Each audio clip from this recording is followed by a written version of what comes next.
एक लाइन में हमेशा कहा करता हूं कि आप शब्द हैं तो हम अर्थ हैं, आपके बिना हम व्यर्थ हैं। लेकिन सही बताएं कि हम दोनों एक दूसरे के लिए चाहे जितनी जान दे दें, आज मेरी पूरी टीम मेरे साथ है, आज हिंदुस्तान के मैक्सिमम लोग मुझे सुन रहे हैं कि हम चाहे एक दूसरे के लिए जान दे दें, 6 घंटा मैराथन, 12 घंटा मैराथन, 24 घंटे मैराथन, कंटेंट पे कंटेंट, पीडीएफ जो चाहिए वो दे दें, लेकिन क्या सच में जब आप पूरा फुल तैयार होकर एग्जाम सेंटर पहुंचे और आपसे ये कहा जाए कि आपका पेपर शुरू होता है अब, और आपको क्वेश्चन ही ना दिखाई दे, क्वेश्चन में जो इमेज के तहत क्वेश्चन पूछा गया है वो इमेज ना ही दिखाई दे, आपका कीबोर्ड नहीं चल रहा है, आप अब यहां पे सोचो स्क्रीन नहीं चल रही है, कीबोर्ड नहीं चल रहा, क्वेश्चन नहीं दिखाई दे रहा है, सेंटर जंगल में बना दिया गया, सेंटर तक पहुंचने का रास्ता नहीं है, क्या ये सब जो व्यवस्थाएं हैं, ये जो अव्यवस्थाएं मैं इनको कहूंगा, ये सारी जो अव्यवस्थाएं हैं, क्या ये तुम्हारी पढ़ाई जो तुमने इतनी मेहनत की इन सब पे पानी नहीं फेर देती हैं?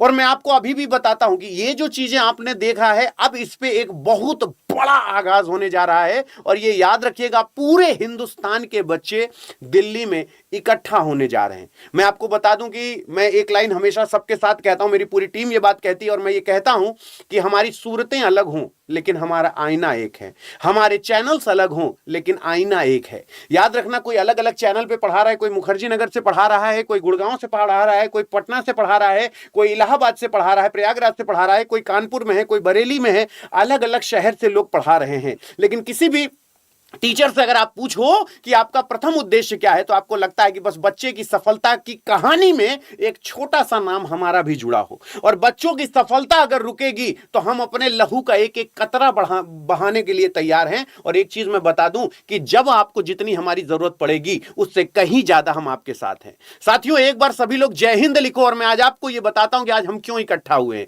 आज जब सारी चीजें ये सामने हुई कि हर एक टीचर 24 तारीख को इकट्ठा हो रहा, तो मैं आपको बता दूं कि रैंकल गुरुकुल के आदित्य रंजन सर ने एक आह्वान किया कि भाई जैसे हर एक फैकल्टी कोई ना कोई चढ़ के आगे चलेगा कि हम सारी फैकल्टी कब इकट्ठा होते हैं, तो हम सब ने जो भी डिस्कशन किया 24 तारीख को, आपने ये वीडियो देखा होगा कि 24 तारीख को वो चाहे अभिनव सर हो, चाहे नीतू मैडम हो, राकेश यादव हो, आदित्य रंजन हो, हम सबको ये चीजें हमारी तरफ से भी सभी का स्वागत है कि जहां बच्चों की हक की लड़ाई होगी वहां हम सबको एक प्लेटफॉर्म पे खड़ा रहना है। तो वो चाहे जितने फैकल्टीज हो, खान सर की भी आपने वीडियो देखी है, एसके झा सर, जितने लोग मुझे यहां पर सुन पा रहे हैं, चाहे प्रयागराज के जो भी फैकल्टीज हमें सुन पा रहे हों, सारे स्टूडेंट जो हमें सुन पा रहे हों, हम सब दिल्ली 24 तारीख को सुबह 9 बजे आपके साथ मुखातिब हो रहे हैं, क्योंकि अब पानी सर से ऊपर नहीं, बहुत ज्यादा ऊपर जा चुका है, जो अब बर्दाश्त से बाहर है।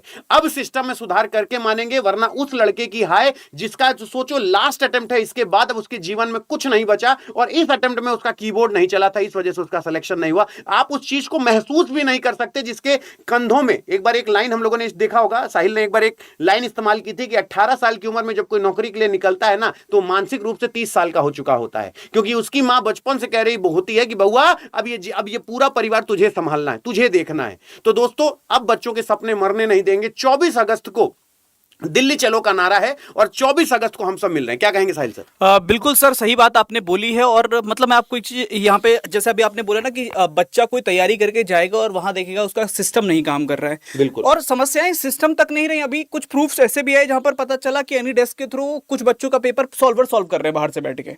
तो आप सोचिए तैयारी वाला बच्चा कितना पेपर कर सकता है। बिल्कुल। जब कोई बाहर से बैठ के पेपर ऑपरेट कर रहा है, सॉल्व कर रहा है, उसके सामने आंसर्स लिखे हुए रखे हुए हैं, तो ऑटोमेटिकली ऑब्वियस सी चीज है कि उसकी बराबरी वो नहीं कर पाएगा पढ़कर गया है। बिल्कुल सही। क्योंकि जब पढ़कर जाता है कोई, तो कुछ तो कमियां रहेंगी ना दोस्त। आप 100% पे नहीं जाते हो, आप हमेशा कोशिश करते हो कि सर कट ऑफ कितनी जाएगी, 65 होगी, 70 होगी, 75 होगी, 80 होगी। लेकिन अगर आपको यह पता चलने लगे कुछ बच्चे 100 की तैयारी करके बैठे क्योंकि उनको पेपर पहले से पता है, तो वहां कंपटीशन तो रह ही नहीं गया, मतलब मात्र एक खिलवाड़ हो रहा है आपके साथ। और ऐसी एक चीज नहीं, बहुत हुई है कई ऐसी। अगर मैं बात करूं तो आईडीज मिली है जो मतलब अटैक किए गए हैं अलग अलग सिस्टम्स के ऊपर, जिसके थ्रू पेपर को सॉल्व किया गया है। तो बहुत कुछ है जो शायद सोच से परे है, मतलब अकल्पनीय सा है कि मतलब जिसकी कल्पना भी नहीं कर सकते कि पेपर हॉल में ऐसा हो रहा होगा, लेकिन वो सब एग्जैक्टली हो रहा है। और कई बच्चों को लगता है कि हम तो तैयारी कर रहे हैं, मेहनत कर रहे हैं, पढ़ाई करेंगे, पढ़ाई करके हो जाएगा, बाकी सब में हमें नहीं पढ़ना है। लेकिन बेटा पढ़ाई कर जाओगे तो एग्जाम देने ही ना, अगर वही चीज फेयर नहीं होगी तो किसी चीज का कोई फायदा नहीं है। अगर जेब में पैसे भी पड़े हैं लेकिन जाओगे दुकान पर सामान खरीदने, लेकिन अगर दुकान वाला ही कहते कि सामान तो बचा ही नहीं, सब बिक गया, तो क्या खरीदोगे? उस पैसे का इस्तेमाल नहीं हो सकता। वैसे वो ज्ञान लेकर आप गए एग्जाम हॉल के अंदर, लेकिन वहां पहुंचकर आपको पता चला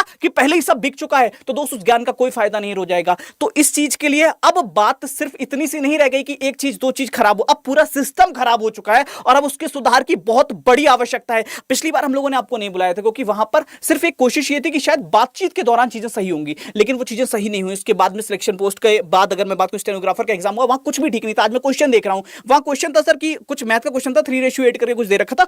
ऑप्शन पता है क्या थे कि कुछ कुत्ते बिल्ली हैं, कुछ ये मैथ के क्वेश्चन के ऑप्शन थे। मतलब पेपर में ऐसे लेवल आए हैं कि प्रश्न किसी और का, ऑप्शन किसी और का, फिगर किसी और की और सीट किसी और की, कुछ ऐसा चल रहा है। उन सभी चीजों के ऊपर बात करनी है और अब आवश्यकता आप सबकी है, एकता दिखानी पड़ेगी। इस समय थोड़ी सी एक और चीज पे मैं बात करना चाहता हूं दोस्त, इसमें डिवाइड मत होना। इस बार हाथ जोड़कर आपसे विनती है कि ये रेलवे की बात नहीं चल रही है, ये इसकी बात नहीं चल रही है, उसकी बात नहीं चल रही है। बेटा ये बात स्टूडेंट की चल रही है, इस समय बात विद्यार्थी की चल रही है, किसी एक स्पेशल एग्जाम की नहीं चल रही है। यहां सबको साथ आना पड़ेगा और जब तक साथ नहीं आएंगे तब तक कोई सुनने वाला नहीं है। और बात यहां से ना सर शुरू हो रही है। हाँ। जैसे जो आप बिल्कुल बात सही आपने कही कि अगर कोई रेलवे की बात करता है कि सर हम रेलवे की तैयारी कर रहे हैं और हाँ ये तो एसएससी वालों का प्रोटेस्ट है, नहीं, ये शुरुआत है, इट्स जस्ट अ बिगनिंग, ये अभी जस्ट शुरू हुआ है। और मैं आपको फिर बोल रहा हूं कि एसएससी के बाद अब सारे स्टूडेंट को जितना आत्मबल मिला है, नीट की इस बार धांधली नहीं देखी थी आपने? हाँ सर। कि अगर नीट में सोचो जो लोग डॉक्टर बनने जा रहे हैं सर, अगर उनका ये रिजल्ट आएगा कि उनको पूरे में से पूरे नंबर मिल रहे हैं, पहले तो लोगों की चीखें निकल जाती थी केवल पास होने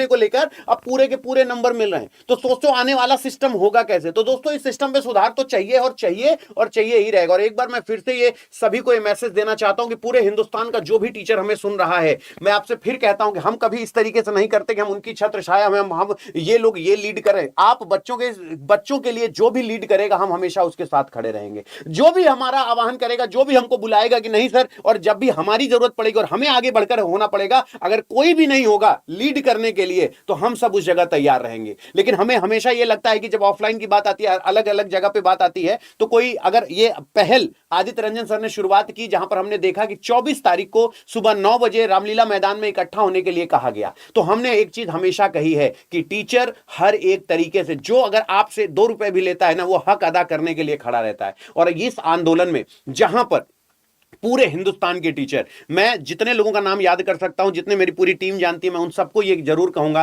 कि अगर आप मेरी आवाज सुन रहे हैं, पूरे हिंदुस्तान में जहां तक मेरी आवाज जा रही है, वो चाहे नीतू मैडम हो, अभिनव सर हो, राकेश यादव सर हो, गगन प्रताप सर हो और ये आदित्य रंजन सर तो हैं ही, और जितने भी प्रयागराज के और अलग अलग जगह के अध्यापक हैं, आप सबसे अनुरोध है कि आप बच्चों को ये आह्वान करें कि इस बार रामलीला मैदान में इस पूरी दुनिया को दिखाना है, केवल पूरी दुनिया को दिखाना है कि छात्र का आंदोलन कैसा होता है। और छात्र के अगर हक की बात नहीं होगी, छात्र के शिक्षा के क्षेत्र में अगर कोई कमी होगी, तो छात्र क्या क्या कर सकते हैं और क्या क्या हो सकता है। तो ये याद रखिएगा, ये हम वो नेता नहीं है कि हम 500 रुपए, 200 रुपए, 100 रुपए, 1000 रुपए की देके भीड़ बुला रहे हो और हम सिर्फ चुनाव जीतने के लिए प्रोपेगेंडा कर रहे हो, हम चुनाव जीतने के लिए आपको घोषणा पत्र दे रहे हो, बाद में ना घोषणा पत्र का पता ना नेताजी का पता। ये एक छात्र और स्टूडेंट के हक की लड़ाई है कि अगर कोई शासन प्रशासन का कोई भी मंत्री आके बैठ जाए और हमारे सवालों के जवाब से अगर हमारे सवालों से अगर वो संतुष्ट ना हो, तो तुरंत उठ के चला जाए। और ये सारी चीजें मीडिया के सामने होनी चाहिए।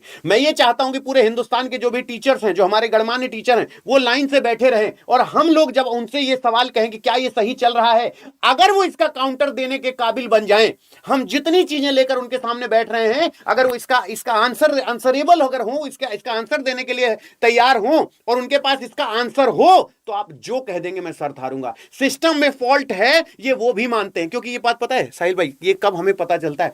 जब प्रोटेस्ट में हमें डिटेन किया जाता है। आपने देखा होगा कि जब हम लोग को अलग अलग जगह से, जैसे मैं प्रयागराज से भी था, अलग अलग जब पुलिस वाले हमें पकड़ के ले जाते हैं ना, तो पुलिस वालों में भी कोई कहता है कि सर हम आपके यूपीएसआई के उस वाले बैच से थे। पता है सर, दिल्ली पुलिस का जब आपका वो बैच चला था, तो हमने ये, तो आप जानते हैं आपके बीच में भी ना वो जो विद्यार्थी हैं जो आज अच्छे अच्छे पद पे बैठे हैं, वो भी हमारे पढ़ाए हुए हैं। तो वो भी जब हमें उठा के ले जाते हैं, तो वो कहते हैं कि सर अभी हमारी नौकरी है, हम सिस्टम के अधीन है, हमें ये करना पड़ेगा। लेकिन सच में सर ये गलत तो हो रहा है, ठीक है ना? तो इसीलिए हम कहते हैं शिक्षक और जो बच्चे और जो शिक्षक जो आंदोलन करना चाह रहे हैं, वो सिर्फ इतना कह रहे हैं कि हमें जर जोरू जमीन की लड़ाई नहीं है हमारी, हम जर जोरू जमीन के लिए नहीं लड़ रहे हैं, हम सिर्फ इसलिए लड़ रहे हैं क्योंकि हमारे परिवार की, हमारे कंधों पर जिम्मेदारियां हैं, और अगर हम समय पर सेलेक्ट नहीं हुए तो इस जिम्मेदारी को बोझ उठाने वाला कोई नहीं है। बस बस एक ही बात कहते हैं, समय से ज्यादा भाग्य से पहले किसी को कुछ नहीं मिलता, इसलिए तुम्हें नौकरी नहीं मिली। और इसी परिभाषा को बदलने के लिए हम शिक्षक विद्यार्थी सदैव रण करते रहते हैं और करते रहेंगे। लेकिन याद रखिएगा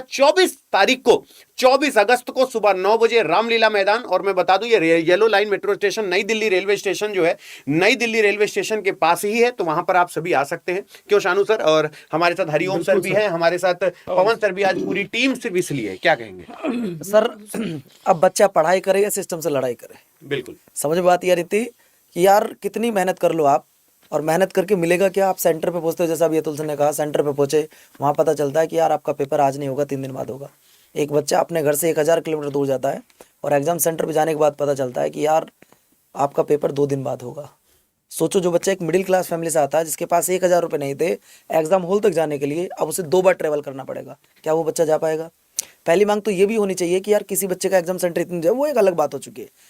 पहली बार जैसा साहिल सर ने अभी कहा कि हम सारे टीचर एक साथ आपकी बात रखने के लिए गए। आपने देखा होगा पुलिस ने वहाँ किस तरीके से बात की थी, जैसे मैं अमर्यादित कहूँगा, जिस तरीके से बात की गई थी कि मर्द होते, शायद ये बात किया गया था, मर्द होते तो पुलिस की वर्दी पहने रहते, मतलब मर्दानगी दिखानी है तो पुलिस की वर्दी पहननी पड़ेगी। सर आपको ये स्टेटमेंट नहीं देना चाहिए था, बट जो जिन सर ने हमसे ये बात बोली थी, हो सकता है कि आपका भी बेटा या आपकी भी बेटी एसएससी की तैयारी कर रहा हो। सर एक बार जाकर उस बेटी से भी पूछ के देखना कि क्या चल रहा है एसएससी के पेपर में, हो सकता है आपको ना पता हो, एक बार घर जाके भी जरूर पूछेगा। तो हम तो बस यही आह्वान करना चाहेंगे, 24 तारीख को 24 अगस्त रामलीला मैदान सुबह 9 बजे हमारी पूरी टीम रहेगी आप सबके साथ। सर बिल्कुल, जैसा कि लगभग सर ने सारी बातें बता दी हैं, तो अब बेटा जी अपनी चीज़ों को हम यहीं पर समाप्त करते हैं। हमारी सबकी मतलब एक तरीके से अब सहमति यही है कि एक बार बैठ लेते हैं भाई, आमने सामने फेस टू फेस हो जाते हैं, चीज़ों को शांतिपूर्ण तरीके से एक बार फिर से रख करके देखते हैं। अभी तक टीचर्स ने अपनी तरफ से पूरी पुरजोर ताकत लगाई, जंतर मंतर पर भी सभी टीचर्स गए, आपने देखा था डीओपीटी ऑफिस भी हम सभी लोग गए। वहाँ पर क्या हुआ ये आपसे छिपा हुआ नहीं है, और अब वक्त आ गया बेटा कि अब स्टूडेंट्स को भी आगे आना पड़ेगा शांतिपूर्ण तरीके से। बिल्कुल सारी चीज़ों को हम फिर से रखेंगे अपनी बातों को, क्योंकि जब तक ये सारी मांग हमारी पूरी नहीं हो जाती तब तक चीज़ें आगे बढ़ नहीं पा रही। भाई आपको हम पढ़ा सकते हैं, आपको हम बढ़िया से बढ़िया कंटेंट दे सकते हैं, एक से एक शानदार पीडीएफ दे सकते हैं, आपके लिए मैराथन क्लासेस ले सकते हैं, लेकिन अगर हम सब कुछ करने के बाद भी हार रहे हैं तो फिर इस हार को हम स्वीकार नहीं कर सकते। अगर